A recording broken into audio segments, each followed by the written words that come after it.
अस्सलाम वालेकुम नाज़रीन, डॉक्टर दानिश रियल फोकस के साथ हाजिर है। बहुत तेज़ी से अब पाकिस्तान की सियासत जो है अदम इस्तेहकाम, लड़ाई, इमरान, पीडीएम, जलसे, जुलूस, इल्ज़ामात, संगीन मुकदमात फला, फिर 9 मई के बाद अब ये हालात, फिर मौजूदा हुकूमत का अगस्त में जाने का ऐलान और नए इलेक्शन की तरफ रुझान। अब मुख्तलिफ़ सियासी जमातें जो इस इत्तेहादी हुकूमत का हिस्सा भी हैं, ज़ाहिर है उनकी अपनी अलग अलग आइडेंटिटी है, उनके अपने अपने मफादात हैं। पीडीएम जमात हुकूमती इत्तेहाद में भी है, एएनपी और पीपल्स पार्टी पीडीएम का हिस्सा नहीं है, लेकिन इस हुकूमती इत्तेहाद का हिस्सा हैं। अब हर पार्टी ये चाह रही है कि आने वाले वक्त में इलेक्शन में उसको ज़्यादा से ज़्यादा सीटें मिलें, ज़्यादा से ज़्यादा उसको उसके रास्ते खुलें। इसी सिलसिले में एक बहुत ही अहम मीटिंग हुई दुबई में, और वो मीटिंग थी मियां नवाज शरीफ साहब लंदन से गए और आसिफ अली जरदारी साहब पाकिस्तान से गए। उनके साथ बिलावल भुट्टो थे, इनके साथ मरियम थी। बज़ाहिर ये बहुत ही अहम मीटिंग थी और दोनों सियासी जमातें जो मुल्क की बड़ी सियासी जमातें कहलाई जाती हैं, माजी में 2-3 दफ़ा हुकूमत का हिस्सा रही हैं। पीपल्स पार्टी भी जुल्फ़िकार अली भुट्टो वज़ीर आज़म, बेनज़ीर भुट्टो वज़ीर आज़म, इसके अलावा उनके दो यूसुफ रज़ा गिलानी वज़ीर आज़म, आसिफ जरदारी सदर, बहुत सारे, यानी वो भी आपके एक आप पिंडी के डीजी खान के जो क्या नाम है मैं भूल जाता हूँ, वो भी वज़ीर आज़म रहे। तो पीपल्स पार्टी वज़ारत उज़्मा कई दफ़ा ले चुकी है और नवाज शरीफ के हवाले से कई दफ़ा वज़ीर आज़म नवाज शरीफ रहे हैं। अब ये कहा जाता है, पीएमएलएन का एक ग्रुप ये कहता है कि जी नवाज शरीफ ही वज़ीर आज़म होंगे। पीएमएलएन का एक दूसरा ग्रुप ये कहता है कि मैं नहीं समझता कि नवाज शरीफ अब वज़ारत उज़्मा का इलेक्शन लड़ेंगे। उनकी कोशिश होगी कि वो अपनी बेटी को इलेक्शन लड़ाएं या शहबाज शरीफ को मौका दें, जिन्होंने इस 12 महीने में एक बड़े सब्र तहम्मुल से हम उन पर संगीन शदीद तनकीद करते रहे एक मामले में, और वो था कि ये क्या कर रहे हैं, इनकी कारकर्दगी क्या है। ख़ास तौर पे एहतसाब के मामले में ये बुज़दिल नज़र आ रहे हैं। लेकिन बहरहाल ये इल्ज़ाम शहबाज शरीफ पे मौजूद है, कल भी था, आज भी है।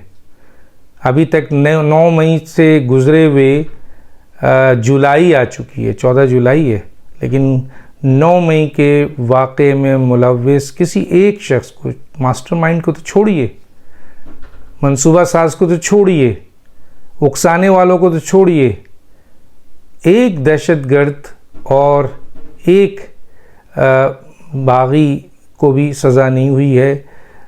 पकड़े ज़रूर गए हैं, जेल ज़रूर गए हैं, लेकिन किसी का ट्रायल मुकम्मल नहीं हुआ है। हालांकि वज़ीर आज़म ख़ुद कहते हैं और ISPR भी कहता है कि नातरदीद सबूत मौजूद हैं।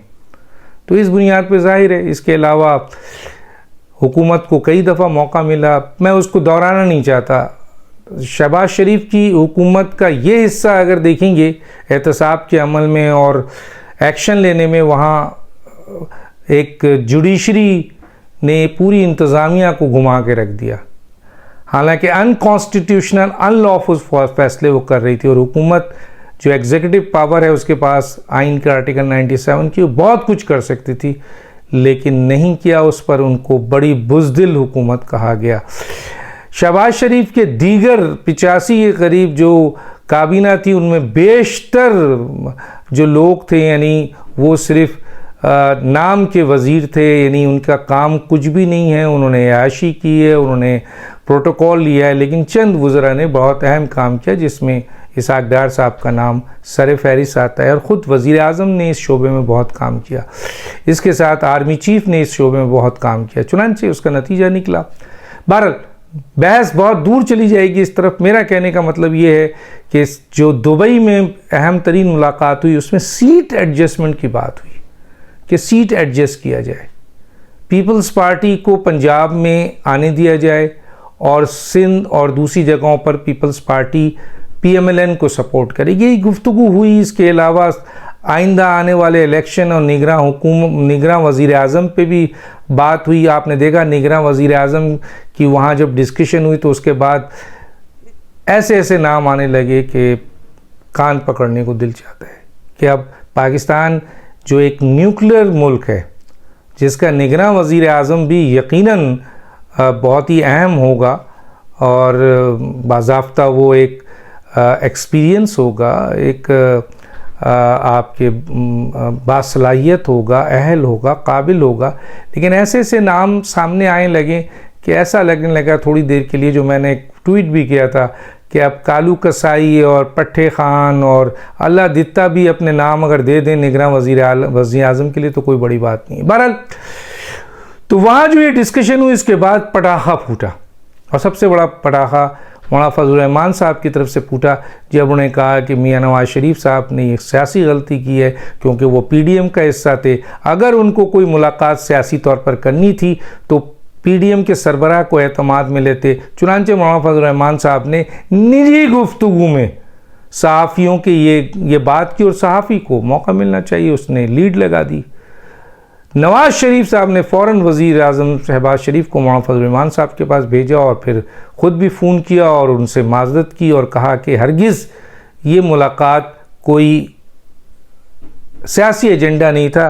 हालांकि उन्होंने इस बात की तरदीद की कि ये सियासी एजेंडा नहीं था, लेकिन वो एक सियासी एजेंडा था। दोनों बड़े वहाँ बैठकर पाकिस्तान में सियासी मुस्तक़बिल के लिए बैठे थे। लेकिन जाहिर है कि जो बातें वहाँ हो रही थी वो Pakistan peoples party seat adjustment की बात कर रही थी। पीएमएलएन की बेशतर जो सेंट्रल एग्जीक्यूटिव के अरकान हैं, जो लोग हैं, वो कहते हैं हम सीट एडजस्टमेंट पंजाब में क्यों करें, क्योंकि ऐसा मुमकिन नहीं है, क्योंकि सिंध के अंदर पीएमएलएन इतनी मकबूल नहीं है कि यहाँ सीट एडजस्टमेंट हो तो यहाँ पीएमएलएन एक तादाद में आ जाए और पंजाब में पीपल्स पार्टी नहीं है, साउथ पंजाब में ज़रा बहुत है। तो अगर पीपल्स पार्टी को वहाँ मौका दे दिया गया तो वो पंजाब में फिर इंटर हो जाएगी। और इस वक्त पीएमएलएन मुख्तलिफ इश्यूज़ के ऊपर पंजाब में कमज़ोर तंजीमी तौर पर चल रही है। एक तरफ पाकिस्तान इस्तेहकाम पार्टी जो है वो बनाई गई है और उसमें अहम तरीन लोगों को शामिल किया गया है। आया ये लीडर्स हैं, इनके पास वोट है या नहीं है, लेकिन पाकिस्तान के निज़ाम में ऐसे लोगों के पास वोट आ जाते हैं। तो इस बात के लिए कि पंजाब में पाकिस्तान इस्तेहकाम पार्टी किसको नुकसान पहुंचा सकती है, पीटीआई को या पीएमएलएन को। पीटीआई अब इलेक्शन लड़ने की पोजीशन में नहीं है। इमरान खान साहब के पास लोग नहीं हैं, इमरान खान के पास इतने लोग नहीं हैं कि वो सियासी तौर पर अपनी कोर कमेटी बना सके। वो वुकला और मांगे हुए वुकला की बुनियाद पर कोर कमेटी बनाए हुए हैं और उनको भी ये पता है कि वो किसी भी वक्त सज़ा या नाअहल हो जाएंगे। तो इमरान खान का मुस्तकबिल तो इलेक्शन में नज़र नहीं आ रहा और पीटीआई की कोई तंजीम तो है नहीं। जैसे परवेज़ खटक साहब ने ये बात कही है, किसी जगह मैंने पढ़ा था, इसमें कितनी हकीकत है, पर्सनली उनसे मेरी बात नहीं हुई है, कि 40,000 फेक अकाउंट हमने इमरान खान की फेवर के लिए बनाए थे। तो ये फेक अकाउंट का नतीजा था जिसकी बुनियाद पे इमरान खान पॉपुलर लीडर नज़र आ रहे थे। और हम बार बार कहते थे कि अगर इमरान खान पॉपुलर लीडर हैं तो फिर लॉन्ग मार्च में कहाँ गए लोग, फिर जेल भरो तहरीक में कहाँ गए, फिर इमरान खान को गोली लगी तो उस वक्त क्यों नहीं निकले। और उसके बाद 9 मई का जो वाक़या हुआ रेड लाइन, उसमें वही 8-9 हज़ार थे। अगर रियासत और हुकूमत ने डंडा उठाया होता तो ये दौड़ लगा देते, लेकिन रियासत और हुकूमत खामोश रही, जिसकी बुनियाद पर यह वाक़या हुआ। और शायद ये वाक़या एक लिहाज से होना, किसी ने कहा कि बेहतर था, जिससे ये पता चला कि फ़ौज के ख़िलाफ़ इमरान खान ने अपने लोगों को कितना पॉइजन्स कर दिया है और पाकिस्तान की अहम तरीन फ़ौजी तनसीबात पे हमले ने यह साबित कर दिया कि इमरान खान का एजेंडा क्या था। तो इसलिए ये एक एक्सपोज हुए हैं।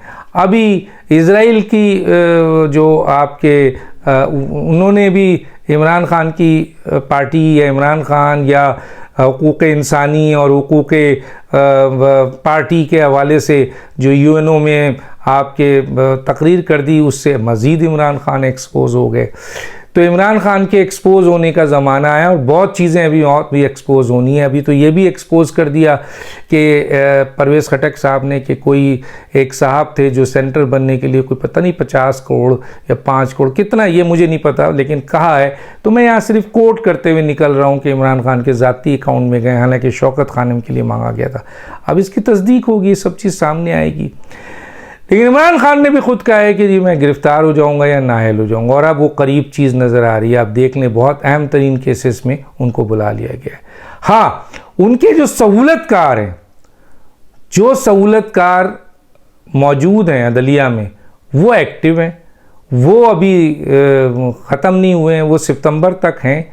तो वो चाहते हैं कि सितंबर से पहले पहले इमरान खान को जो भी रिलीफ दिया जा सकता है या बचाया जा सकता है, उनके ज़रिए वो किया जाए। वो अपना काम कर रहे हैं, देखें वो किस हद तक बचा सकते हैं। यहाँ पर PMLN की सेंट्रल एग्जीक्यूटिव कमेटी और उनके अहम मिनिस्टरों का ये तासुर सामने पहले ही आ गया था, मियां नवाज शरीफ तक मैसेज पहुँच गया था कि कोई सीट एडजस्टमेंट पीपल्स पार्टी से नहीं होगी। चुनांचे आज उनके पंजाब के सदर ने भी ऐलान कर दिया कि हमारा हर बंदा हर कॉन्स्टिट्यूंसी पे खड़ा होगा। नवाज शरीफ साहब अगर आ जाते हैं तो डेफिनेटली PMLN की पोजीशन मजबूत होगी, लेकिन जितना जल्दी आएंगे उतना फ़ायदा होगा, वरना उनको जेल जाना पड़ेगा और शायद वो इफ़ेक्टिव नहीं होंगे। अगर इलेक्शन अक्टूबर में या नवंबर में होता है और वो सिर्फ 10-15 दिन पहले आते हैं तो एक मसलन कहना चाहिए आग का भगोला तो उठेगा, लेकिन उसको सतह लेवल पर कोई इतनी बड़ी पजीराई नहीं मिलेगी, क्योंकि ये तंजीम है, इसके लिए कुछ वक्त चाहिए होता है, टाइम चाहिए होता है।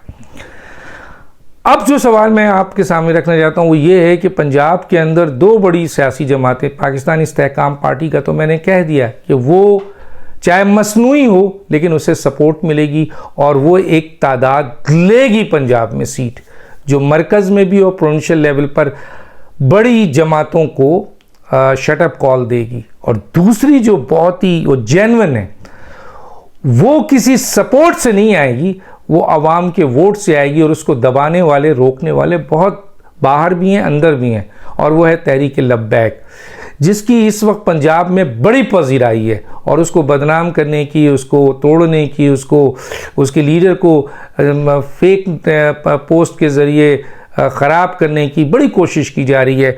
लेकिन ज़ाहिर है दुनिया जानती है कि किस किस्म से इस वक्त सोशल मीडिया में काम हो रहा है। तो साद रिजवी साहब जिसके सरबराह हैं तहरीक लब्बैक, इस वक्त पाकिस्तान में उभर रही है, पंजाब में बहुत स्ट्रॉन्ग है, और अगर फेयर इलेक्शन हुआ तो ये एक बड़ी क़ुव्वत बनकर उभरेगी। मैं बार बार कह रहा हूँ, मैं नहीं कह रहा हूँ, अहम तरीन तजिया निगार भी ये कहते हैं। लेकिन देखना ये है कि आया इसको फेयर मौका मिलता है या इसको फेयर मौका नहीं दिया जाता है। चुनांचे अगले वज़ीर आज़म के लिए जो नाम लिया जा रहा है हर तरफ, पहले तो दो नाम हैं, एक पीपल्स पार्टी वाले ले रहे हैं और वो बिलावल भुट्टो हैं। क्लियर है आसिफ जरदारी इसके लिए एड़ी चोटी का जोर लगा रहे हैं और हर कोशिश कर रहे हैं। दूसरी तरफ जो नाम लिया जा रहा है वो दो है, नवाज शरीफ और आपके शहबाज शरीफ। शहबाज शरीफ की हालिया 2-3-4 महीने में कारकर्दगी और IMF से मुआहदा और कुछ अच्छे इस्लाहात और ख़ास तौर पे सब्ज़ जो आपके ज़रात का जो पैकेज है वो शहबाज शरीफ और आर्मी चीफ आसिम मुनीर साहब का, ये बहुत ही अहम और बहुत ही मज़बूत प्रोजेक्ट है। और ये प्रोजेक्ट अस्करी क़यादत और मौजूदा हुकूमत की बहुत बड़ी अंडरस्टैंडिंग है।